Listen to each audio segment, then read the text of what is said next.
নমস্কার বন্ধুরা, আমার চ্যানেল টুকুস কিচেনে আপনাদের স্বাগত। বন্ধুরা, আজকে খুব সহজভাবে উচ্ছের একটি রেসিপি নিয়ে এসেছি। তবে হ্যাঁ, উচ্ছে শুনে অনেকেই হয়তো নাক সিটকাচ্ছে। তবে কথা দিচ্ছি বন্ধুরা, যেভাবে আমি দেখাচ্ছি একদম যারা উচ্ছে খেতে ভালোবাসো না তারাও মিনিটে এক থালা ভাত শেষ করতে পারবে। তবে দেখে নেওয়া যাক এটা কিভাবে করলাম। সবার প্রথমে এখানে দেখুন, উচ্ছেটাকে আমি পুরো দানাটা বার করে নিয়েছি, তারপরে পাতলা পাতলা করে একটু লম্বা লম্বা করে কেটে নিয়েছি। আর এর মধ্যে সামান্য একটু নুন দিয়ে দিয়েছি। নুনটা দিয়ে একটু মাখিয়ে 10 মিনিট এটা রেখে দিতে হবে।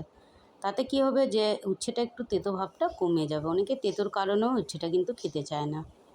আর এই দেখুন, আলুটাকেও ঠিক সেভাবেই কেটে নিয়েছি। আলুটাকে সবে একটুখানি মোটা মোটা রেখেছি।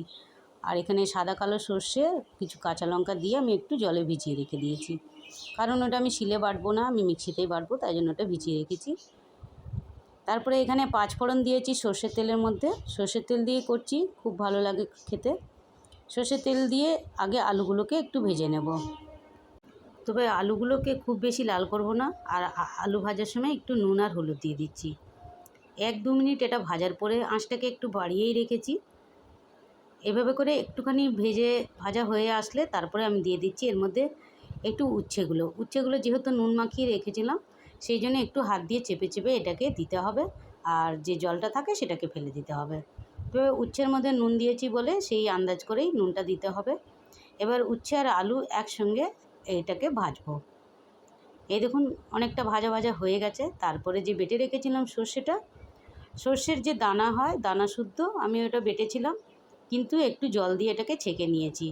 আর এর মধ্যে একটুখানি টেস্ট করার জন্য আমি কিন্তু খোসা শুদ্ধই সর্ষেটা দিয়েছি, ওটা হাফ চামচের মতন দিয়েছি। আর বাকিটা আমি একটু 1 কাপ জল দিয়ে ওটাকে ছেঁকে নিয়েছি, সেটা আর দেখানো হয়নি। অনেক সময় অনেকে সর্ষের ওই খোসাগুলো খেলে কিন্তু অম্বল হয়, তাই জন্য আমি এর মধ্যে হাফ চামচে দিয়েছি বাটাটা, আর বাকিটা একটু জল দিয়ে ধুয়ে ছেঁকে নিয়েছি। এইভাবে করে একটু নাড়াচাড়া করে, খুব বেশি সর্ষেটা আর ভাজবো না। এই দেখুন, কিছুটা মাখা মাখা হয়ে গেলে এটা নামিয়ে নেব। আর একটু মাখা মাখা হলেই কিন্তু নামানো বন্ধুরা, তাহলে কিন্তু এর টেস্টটা কিন্তু দ্বিগুণ হয়ে যাবে।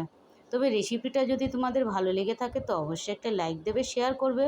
আর নতুন বন্ধু হয়ে থাকলে চ্যানেলটাকে সাবস্ক্রাইব করার অনুরোধ রইল। ভিডিওটা দেখার জন্য অনেক অনেক ধন্যবাদ। তাহলে দেখা হচ্ছে আবার নেক্সট কোনো রেসিপি নিয়ে বা আমার কেক নিয়ে। বন্ধুরা, তোমাদের কোন রেসিপি দেখতে চাও অবশ্যই কমেন্ট করে জানাবে, তাহলে কিন্তু আমি বুঝতে পারি তোমরা কি দেখতে চাও। ধন্যবাদ।